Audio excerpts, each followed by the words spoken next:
are back. We are back. This is another episode of Matcha My Energy, where I take my funny homies on a matcha date. And today, well, first of all, we're at Cafe Dulce in Los Angeles, in Little Tokyo, and I got a matcha. My friend, she did not get a matcha. I did not. It tastes like grass. I can't. No, you know what? Latte for the but win. It is get a matcha or whatever you want. So she got a vanilla latte. I'm Matcha her energy. You know, and she's a latte to deal with. If you understand what I'm saying, I can do pun for pun. We can go pun for pun. No, I hate puns. So we're gonna do first taste. Okay, yeah. First taste. Yeah. Cheers. I done hit my big tooth on the way in. I don't know if you saw that. This is good. It's good? Yeah, I already had a cup of coffee today, so my anxiety is probably going to be wow. through the roof. Yeah, I probably won't finish the whole thing, but it is really good. Mm-hmm. This is actually a lot better than I thought it was going to be. I was judging the place, honestly. Yeah. I was judging it a little bit. Why?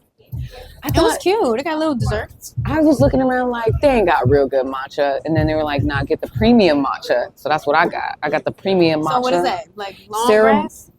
It's ceremonial grade. So meaning it's not as shitty. There's like levels to the shit. Matcha? To the matcha game. There's levels. I know you be making them at the house with your French press. No, nigga. Yes, you do. It's not with a French press. No, yes it is. It's not a French press. You were supposed to do it one time. You was mad at your brother about something about the strainer or something. You know what? A French press also has a strainer. I can see why you think that. No, it's a whole it's a she bougie. She bougie. Yes, I do make them at the crib. And a French press. I don't really buy them. I just buy them for my friends, even if they don't like it. You don't want to try it on camera? Yeah, let me try it. Okay, I want your thoughts. Oh my! It tastes like milk grass with blueberries. There's no blueberries in this. I taste the fruit. Ain't no fruit in there? It's me. It's because I'm gay. Oh my God. To properly introduce this amazing human being, first and foremost. But she is hilarious. She's an amazing stand-up comedian. Continuously booked TV series, commercials, print, you fucking name it. And she's been killing it on social media for years. 13 to be exact. 13 years. The one and only Jasmyn Carter, ladies and gentlemen. And others. And non-binaries and thems and theys and she and the one with the Z. If you a criminal too, shit, join the party. Felons.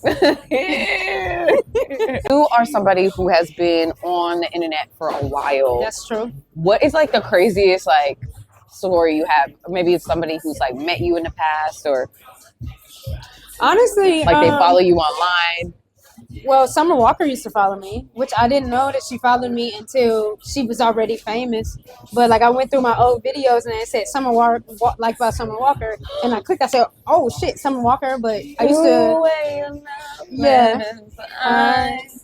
gonna make me feel better. I finally got you out my bed, but I still can't get you out my head. Ooh. Bitch, you need backup? Yeah. Right. She don't be doing too much when she on stage. No, because it's because she need us. Yeah. She needs.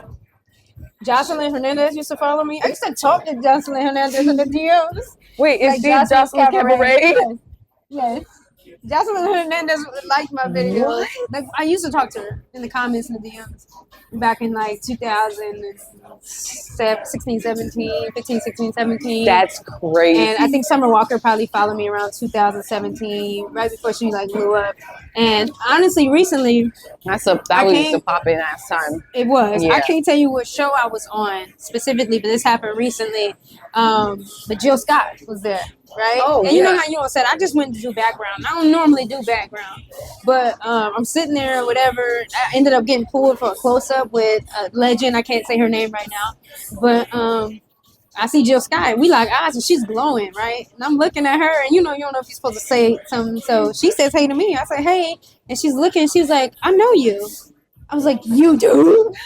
And she was like, yeah. I was like, oh, my God. And it just felt good because not only did Jill Scott say that A couple months ago, I was at a random birthday party I was performing. Quinta B was there. She knew who I was. What? And Tashina Arnold, when I was at the Keon's show. That's a Keon Poli's show at Flappers, Under the Radar.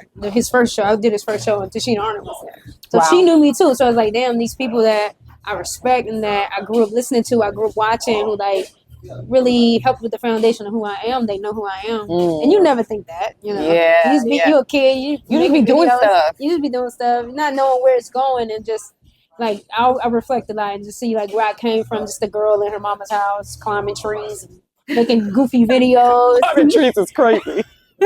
Making 7, 8 videos in my dorm room a day when I was in college to now, being on commercials and people I respect, legends know who I am. Yeah, they don't know my name yet, but we getting there. Yeah, but they. Yeah, How understand. Jill Scott gonna look me in my eye and tell me she know me? I I know know you. you. You Yeah. Jill Scott. What you mean? Yeah, you know me. You know me, I know you. I don't know how she knows me though, because we never met. That's amazing. Yeah. Okay, so like the transition for you came from like being just like this online personality to now actually like working. You're on screen doing real productions, doing things. Honestly, like I look at your career and I'm like, damn, like I could be there if I started younger. Like that's one thing. Like I admire, because as a kid, like I feel like if you have the right circumstances. Maybe you don't always need the right circumstances, but if you start soon and you start then, like, who you are from young, I feel like But you never know. you see the success. Yeah, I mean, okay. So the amount of success you get is what you're gonna have. It has nothing to do with when you start, because people have been doing this stuff like for a long time and don't get any success. And success is relative. What you find successful, yes. Like I don't like I've accumulated some success, but I'm not what I want specifically in this moment. We're on our way. But yes, I started young, but in the midst of that, I didn't know who I was. Yeah. And there was a lot of time that was given to career and was not given to life. So I wasn't living, but I was doing, I was creating, I was working, and my whole life has been that. I didn't realize that I wasn't really living until like somebody told me something interesting. They was like, say something interesting about you. And I'm telling them all these comedians I've been open for, and I did this, and I've been on set with this person, da da da. It's like, that's not interesting. And I was like, it's not? I'm like, what you mean? So when I talk to other people who maybe started stand up in their 30s or 40s and stuff, they got all this life. Yeah. Meanwhile, I'm in the middle trying to live and do my career at the same time. Damn. So, and you're still like figuring yourself out while you're on the net in front of people. And in front of people. I've shared too much online. Wow. People watch me grow up. They compare me to who I used to be. I was literally a teenager online, and now I'm a grown woman. And now it's. Do you still feel like people sometimes compare you to that? Or do you feel like you've kind of come out of the tail end of it? I think I've done a good job of like recreating my image over and over again, but there are some people who hold me to who I was. Like, well, we want to see you jumping on the bed again, and we want to see the Lonely Bitch Clinic videos and stuff, and that's not who I am at all. It's just I don't. That's an energy. It's a lot of energy, and it's just like I don't want to just be known the girl that's jumping on the bed. Could you imagine being in a Marvel movie and then like, oh, that's the girl that jumped on the bed? You know what I'm saying? And that's my thing. I got a cameo in the Marvel movie. I want to be a superhero, but because I'm jumping on the bed, that's my claim to fame. I don't want it to be that. I want people to like take me seriously. So I've done a good job at like just giving them versatility over the years so that I can easily go whichever way and be water. Yeah. But a lot of people don't have that luxury. When they get casted in movies, they get casted as their online personality, and I want to be able to play characters. That's true. Yeah. That's very true. So do you feel like, okay, so when did it start for you, like, oh, I'm a funny nigga, I'm a do comedy. Like, when did that start for you? Because you're very beautiful. Thank you. You have a face that gets booked very often because it's just very like it's very, you cut, you got the teeth, you got perfect, like what is it, symmetry? Perfect actually, symmetry. My eyes is bigger than the other. No. Yes, it is. Look at it. See, it's only in your head. No, like if you were to go, my ears are different sizes. Cut it down the middle. If there's like a thing now, like apparently it's called face balancing. Yeah. If you went into a face balancing doctor, they'd be like, "Get out!" No, your face is like symmetrical as fuck. No, I really have a big eye. Perpendicular? Wait, look. No, I have a big eye. This is comparing big eyes in public. It's crazy. So when you say like comedy, you mean as far as stand up? Just like you being funny. Like when did you realize like you were funny and like this was, I like this, or like the performance aspect, any aspect of what you're doing now? I think in high school, like I didn't really realize I was funny, but people kept telling me, and I kept making people laugh. And Well, you was like, were you usually like the dead serious type? No, I had a lot of energy when I was young. I was super animated, like body moving, a lot of dancing for and context, stuff. She's like 4'9". You're Chill. so tiny. I'm way taller than Simone Biles. Oh, I thought you were gonna say me. I was gonna say you're delusional. No.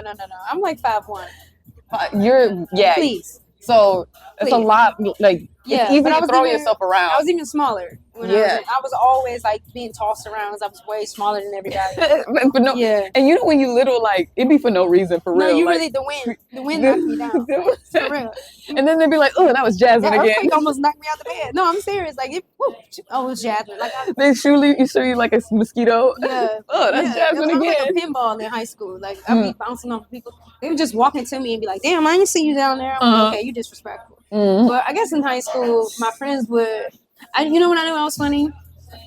I had a friend who we were arguing and she was wrong. And but she wouldn't apologize. The only reason why she apologized, she was like, "I'm sorry and this and I'm only saying sorry because you funny and I want to laugh at your jokes." That's when I knew I was funny. I think that was junior or senior year. And then I just was teasing stuff online. Powerful. Yeah, I was teasing stuff online with pictures before videos, before Vine. Yeah. And then I was like, oh, okay, this is a thing. People is getting attention. And then it just kind of grew from there. Stand-up was a complete accident. I didn't want to do it. My nephew was like 8 or 11, one of the two. He was like social media was popping. Like Snoop Dogg was reposting my videos, Baha'i Davis, World Star. That's crazy. Like all these people. I had more followers than like John Jones, and then like it was like a big community. It's when the internet was really popping. Yeah. My nephew was like, "So what you gonna do now?" And I was like, "What?" Oh. Because like this is when the Desi Banks and the DC Young Flies was getting tours and just hilarious and stuff. Off of Vine. Off of this was Instagram, but they was popping on Vine, but also Instagram was giving the people a tour. And they realized that it was marketable or whatever, and it was like, "So what you gonna do? You gonna do stand up now?" And I was like, I was hearing all these horror stories about some of these online personalities. No one specifically how their videos just didn't translate online, and I never wanted to be bad. So I was like, well, I'm going to develop the skills separately, so when it calls, I'll be ready, and I don't have to get ready, and I don't have to disappoint nobody. Yeah, and that's just kind of how stand up. That's how stand up came about, and that was at what age? 20. Damn, you wasn't even old enough to order a drink at the club yet. I literally was like, some of the clubs I couldn't go into. Wow. My homie, like my mentor, he was doing a House of Blues in Cleveland, and they wouldn't let me in. Because I was too young. For real? Because I wasn't 21. I said, "Bro, I will sit on your lap. Let me just put X's on my hands or whatever. I'm not finna order no drink. I will leave when he's off." Right. And it was like, no. So I had to go home. That was the case back in the day. Like they would like let you in, do your thing, and then dip. Well, I wasn't doing clubs at the time yet, but I started doing clubs when I was 21. And yeah. Wow. Okay, so then your experience. Okay, so you've now had how many years of experience in stand-up? This will be my 10th year. Yeah.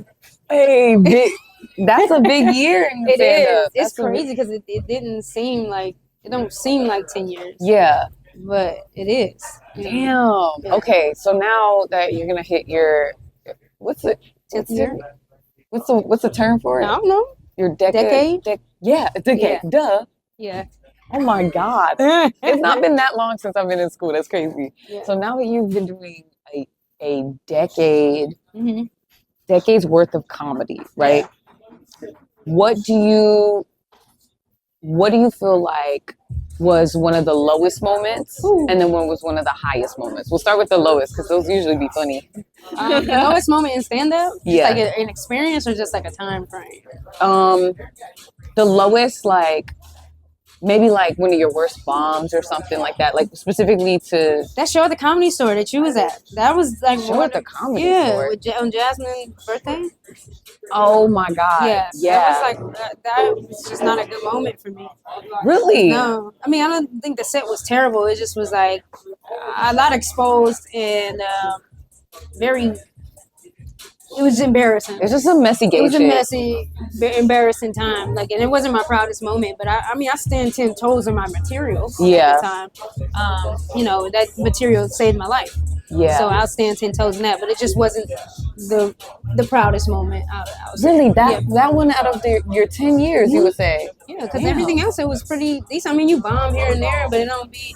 I mean, sometimes you That let was the shit 'cause roll off your back. It was you know? personal, Yeah, right? It was very personal, and it was personal. embarrassing. And someone that you spent so much time with, and the community you spent a And lot of just time with. everybody else, the crowd, and how they feel. Mostly what the crowd felt. I didn't really care about the rest of the stuff, but it just felt like I put unwilling participants in the middle of it. So You know what I'm saying? now looking back with the Yeah. experience that you've gotten from then, Yeah. what do you think you would have done differently had you done it? I just would have changed the joke, a specific part in the joke. I still would have told him. Okay. Because again, I stand 10 toes in what I say. Oh yeah. And it was my story, and I've always came from a storytelling, honest point of view. Yeah. But I would have changed a specific detail in the joke.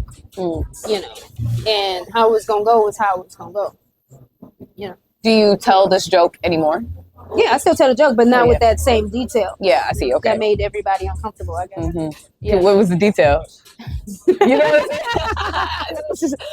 Okay, so in the joke, I'm talking about like infidelity and whatever, and it's talking about the time frame in which the infidelity occurred was when my father was dying. And I was like, what I was thinking in my head, I was coming across, and what I said was like, could you let him die first before you cheat? Like your dad is already dead, just like so we can be even. So in my mind, why are you laughing?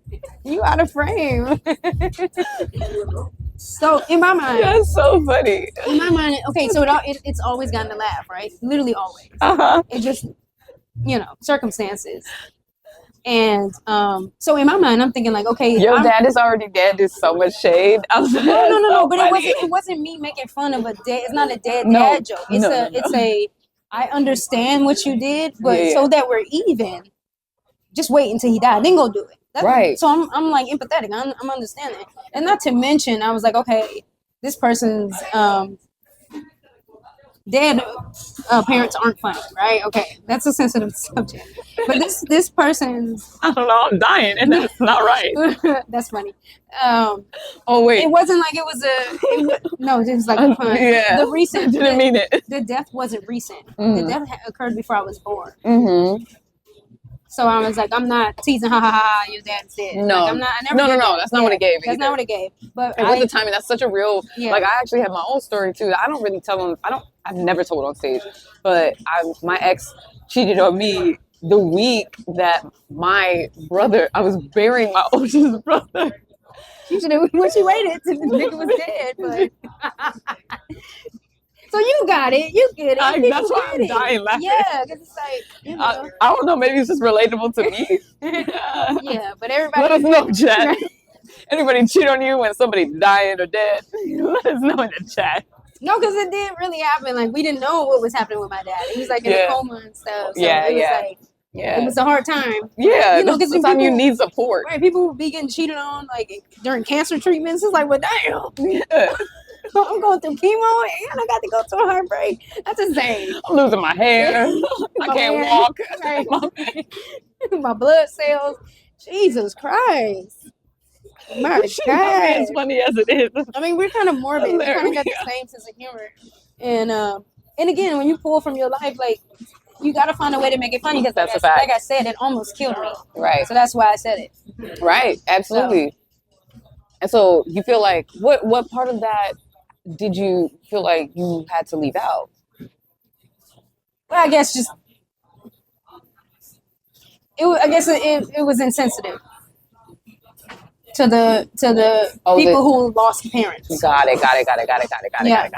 Yeah. Okay, I can see that. And also without context, I even said it after the fact when I heard the ooh. I was like, oh, they've been dead for a long time. Like, you know what I'm saying? But again, it wasn't like me, ha ha ha ha. Like I don't have both my parents. All three of my parents is alive, so I don't know. I might feel differently when one of them goes. Maybe not, but you know. I can see like from the standpoint of being on stage and you have such a short amount of time. Yeah. Like that's definitely, you can add that for. I laughed at it, right? It came back eventually. Right. And once you like have established on a set where people already like you and they're into your rhythm and they have already bought into you, then you get away with a little bit more. Yeah. Whereas like if it's, you know, I think it was fresh and it was new too. So you're No, still. it wasn't. Oh, it wasn't. No. Oh, It's been a year. I thought it was new. No. Okay. No. Well, you know, It wasn't fresh. No. It's just no one heard that part of it because I've been doing outside shows outside of that community, so it was new to everybody. Yeah, so I kind of like pulled some of it, and then because it was also like very much, it was a lot of mutual friends that know a little too much about your being. Yeah, but again, I wasn't looking at it as that. It was like, well, I'm just telling the same jokes that I've been telling. At the time, I was working on a special, and I even like consulted with other comedians, like, hey, is this is the circumstances? Should I say this? Yeah, because this was my set at the time, and they were like, yeah. It's all right, you're good. Yeah, say whatever the fuck you want. And I told them to joke. Yeah, right. So that makes sense. But just in retrospect, as far as like crowd and who was there, probably was not the right time. I wasn't wrong for doing what I did, but the timing wasn't great. Honestly, fuck that audience. Who cares? I mean, okay, cool. Oh, I think he should be good. So, okay. So, boom. So that was that's crazy that's one of the lowest ones. I was there for that, and it's crazy that perception is crazy. Like, we really see things differently. I think I was stressed out, too, that night, too. I also was drinking. Oh, I was stressed out before I even got there. So I drank like 2-3 shots, sipped on a drink while I was there, had a drink, and drank after. Yeah, you came with a little shorty too. I did. You sure did. And I ain't seen her since. People was being I ain't seen her since. People was being messy about that too, and it was stressing me out. It was like, "Is that you? Is that you?" And then people was coming up to me acting like I was being messy for bringing the person. It was like, first of all, I never confirmed nor denied if this was, but also we're not. What do you mean? The gays stress me out. They really do. What you mean? That was my only support system because everybody else in the room wasn't there for me. Yeah. So I thought you did great. You was there because you was on the show. I was also there on the show. No, you did great. Everybody else, we all struggled. I don't know what I was expecting for that show. I just remember I was gonna get my hair braided the next day. Yeah. So my hair was washed and blown out and dry. Everybody loved you. Dry. I look crazy. And I was like, damn, this is the night I come out looking crazy and it's just no, you look good because it's a picture of us. You look good. What? You think your hair look you trying to fuck, so it's different. Okay, well, it's different. Now you gotta tell everybody my whole business. That's the screen cap. That's gonna be the thumbnail. Give me a 7-day trial. I just need a chance.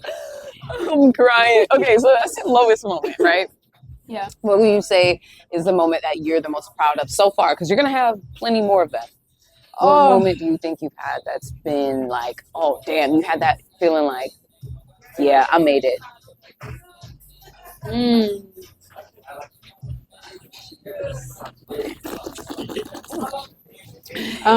Damn, like within stand-up specifically? Maybe if stand-up is a little too narrow, we can go your whole career.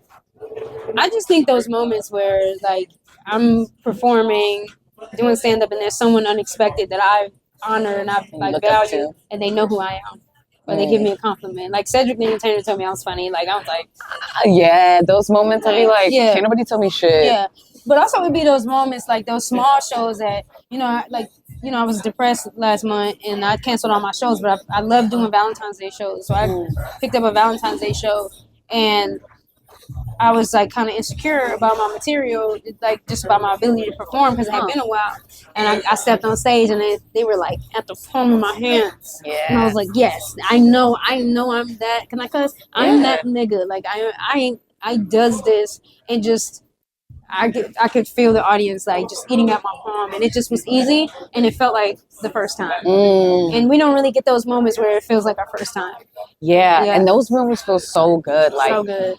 I've recently been getting on stage and doing this thing where I just like don't plan. I don't plan anymore. Wait, how many years are you in? I'm 7 years in now. Yeah, I did that around year 6 or year 7. Yeah. And I've been doing that recently still. Like I just talk. Yeah. Just trust yourself. Just trust you're funny. Like they gon' fuck with you. You got the jokes in your bag.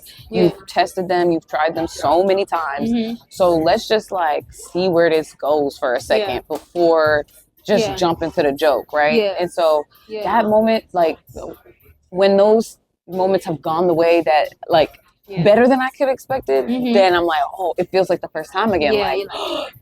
I can do that. Yeah. Like, oh my gosh. We put a lot of pressure on ourselves. We really to do. be good and funny in front of all these people. We in these rooms we ain't never been before, make a good impression. And now I'm just like, look, let it rock. This is what y'all get. You can tell by the stage presence what's up. Like, you know what also was a low moment? That show we did in San Diego.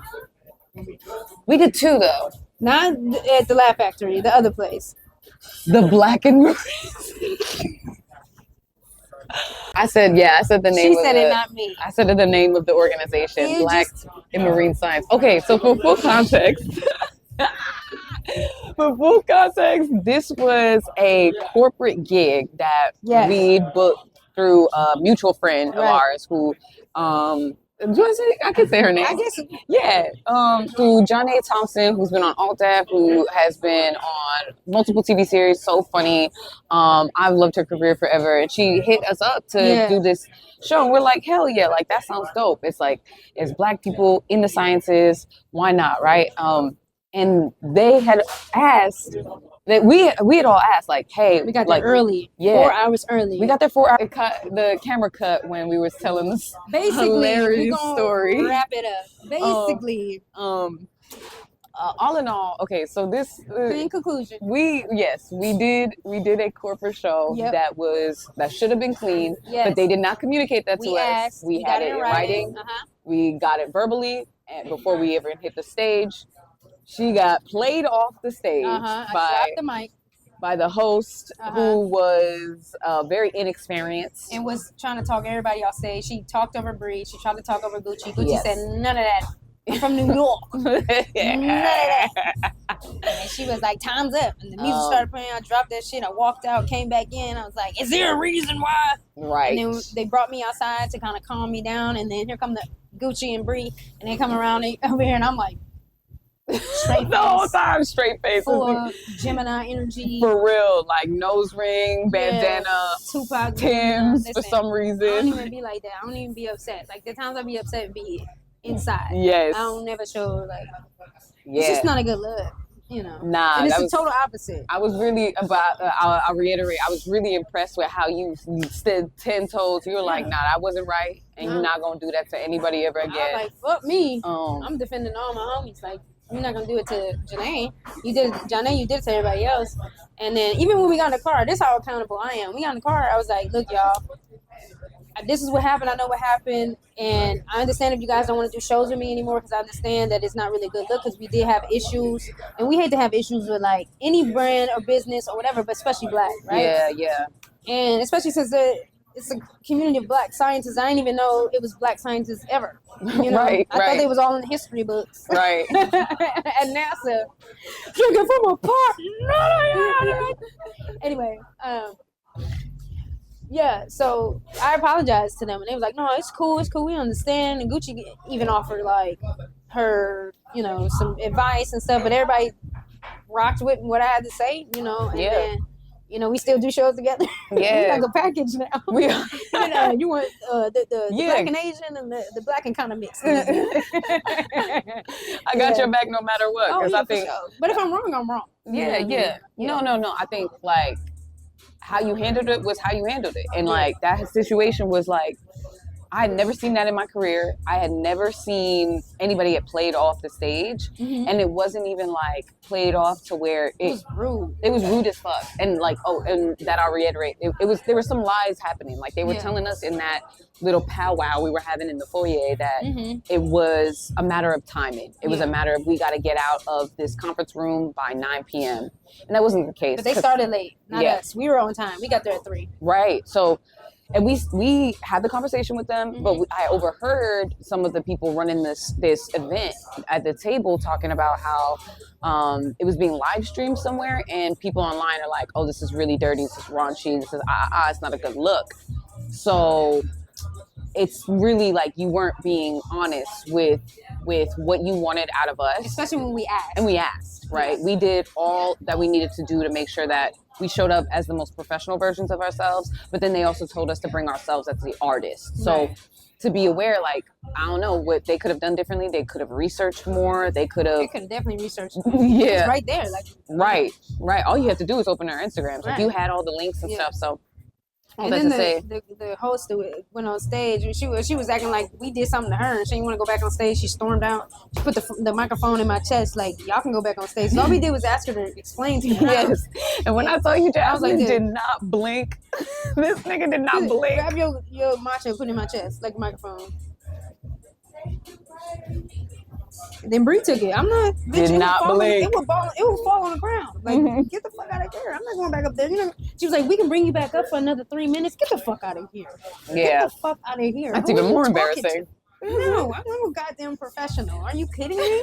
Are you kidding me? No, you play me off. Stand 10 toes in it. Yeah. I'm gonna stand 10 toes in it. Okay, bet. Right. No, I'm not finishing my time. Woo, child, that was a night. That was a night. And then we had to all ride back. I had to drive back in the same car after you got played off the stage. It got weird. Like, Had diarrhea. yeah.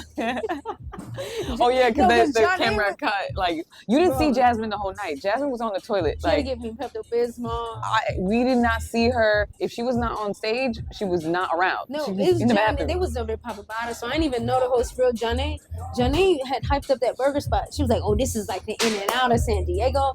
It was terrible. It was awful. Everybody was. I ate it because I was starving. When they like, "Oh, my burger good, my burger good." It didn't have no seasoning, and then nobody told me that you ain't supposed to get the burger medium well. I just started eating beef again. Oh, like a spot like that. I didn't know you were supposed to get it. I never get burger meat. Yeah, anything but well done. It's burger meat. Sometimes you don't know what's in there. I do medium. And like it depends on the restaurant. If the burger $25, I'm gonna get a medium. It probably got wagyu as filet in there. Oh no, Filet mignon. not in this economy. $25 is McDonald's at this point. Okay. I love that, but like making memories like with your friends and this shit is so fucking. It's fun. My memories be bad. You be having the best set of your life, and mine's be.